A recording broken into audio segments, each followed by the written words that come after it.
Hello, wonderful. It is Sarah, and as I'm going through this book process of getting ready to release Toxic Person Proof, the book,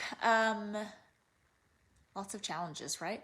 And it really has gotten this really clear idea in my head about the difference of being the editor or the author of a project.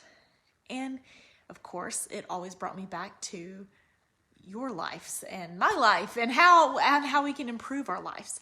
So I want to ask you a question. Are you the author or the editor of your life? Okay.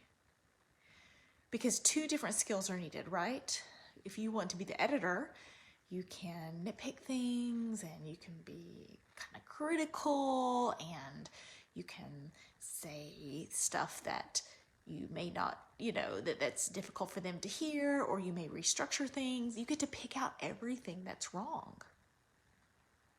Okay? We need people like that. We need people to go through bridges and make sure the bridge isn't going to fall apart. I need people to go through my manuscript and say, I think this is what you meant to portray, but this is what I can't see because I'm not in your head, right? We need those people. But think about in your own life. Are you the editor of your life? Nitpick? Only focus on the details? Only focus on what's wrong?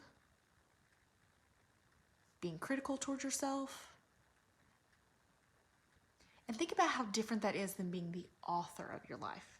Because the author has to be brave. They have to put themselves out there, right? They have to, as I've gone through this process, and it's like, every day now someone tells me something they don't like about what I do. It's a really different process, and it's an important process, and it's self-improvement, and I made that choice. But there's such bravery in being the author of your life and taking a chance and taking a leap, and it's big ideas. It's not just a little detail work. It's like the big ideas and making the big ideas happen and knowing what the big ideas are and knowing what you want those big ideas to be. And if you've had a toxic parent, toxic partner, you've probably had plenty of criticism. And toxic people use that criticism to control you.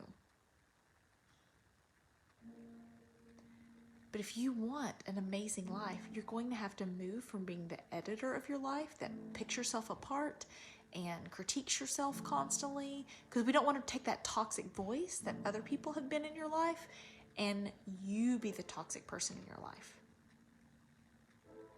right? I'm criticizing my hair right now. I don't know why it's so crazy today, but it is. And I was like, I don't want to do this video because my hair looks crazy. Who cares? Who cares? I have a cause.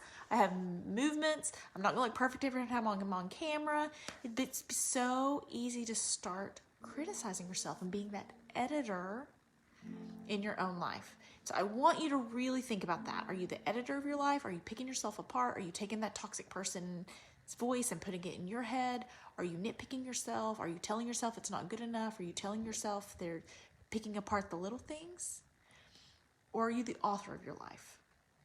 And you're focused on the big outcomes, the big dreams, the big ideas. If that's being confident, if that's being an example for your children, if that's being an example for other women. I really want you to think about which hat you need to wear in your own life to get the life you want. And if you don't know what life you want and you have no idea, then you've probably been really being very heavy on being the editor of your own life and picking apart what's wrong and what's wrong with you. And you need to start playing around with being the creator, the risk taker, the person who puts himself out there, the person who has big ideas and wants to portray those big ideas to the world. So I'd love to hear your feedback on this. Hello, good morning. Love your feedback on whether or not you have been the editor or the author in your own life. And you can see when you put it in that perspective, it's like, well, oh my gosh, of course I'm not getting the life I want. The editor never gets their book published. They critique other people's work.